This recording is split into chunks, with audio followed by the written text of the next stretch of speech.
22.22 billion pesos. Ganito kalaki ang halaga na naipamahagi sa 1,266 na mga LGUs sa barangay. Ang mga ito naglalayong pagtibayin, gawing mabilis at abot kamay ang mga programa ng pamahalaan sa mga residente. Target ng pamahalaan ng lahat ng Pilipino makinabang sa programa.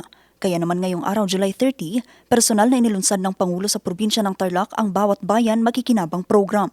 Bahagi ito ng Social Civic Projects Fund ng Office of the President. Sa tulong nito, makakatanggap ang barangay ng 100,000 piso na magagamit para sa development at safety projects at karagdagang 100,000 piso para sa mapipiling 5 presidential scholars. Yun po ang aming patulong para sa ating mga kabataan para sila ay makapagtapos. Ang payo lang namin sa ating mga barangay officials, ako, mamili kayo yung malapit na magtapos. At baka hindi makapagtapos dahil kakulangan sa pambayad, kailangan magtrabaho, kung ano man ang nagiging problema, ay itong 20,000 piso ay makakatulong sa kanila. Sa pagbisita sa Tarlac ni PBBM, nakadaupang palad niya mga presidential scholars. Bukod dito, personal din niyang ipinamahagi ang tig 10 kilong bigas mula sa Local Government Support Fund. Ipinasakamay rin nito ang tseke na nagkakahalaga ng 102.2 million pesos para sa 511 barangay sa Tarlac. Ang paniniwala ko, walang nakakaalam sa mga sitwasyon, sa mga problema, sa mga solusyon, sa bawat local government hanggang sa barangay level, kundi ang ating mga local government official.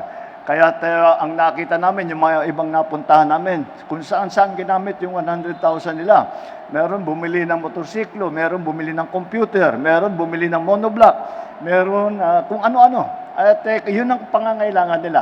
Kaya pinabayaan na natin ang ating mga barangay official na mamili kung saan nila ilalagay yung kanilang naiwan na 100,000. Personal namang nagpasalamat ang gobernador ng Tarlac sa tulong na natanggap ng mga kababayan. So napakaswerte natin. I think itong nakaraang buwan na to, ito na yung pangalawang bisita ni President dito sa ating probinsya para matingnan yung mga proyekto and talagang tinututukan niya matapos ang ating matagal ng hiling na matapos ang Balog-Balog Dam dahil it will irrigate almost half of the province and help a lot of our farmers. So sa kasalukuyan, nasa 4.69 billion pesos na ang naipamahagi ng pamahalaan sa 23,431 na barangay sa buong bansa.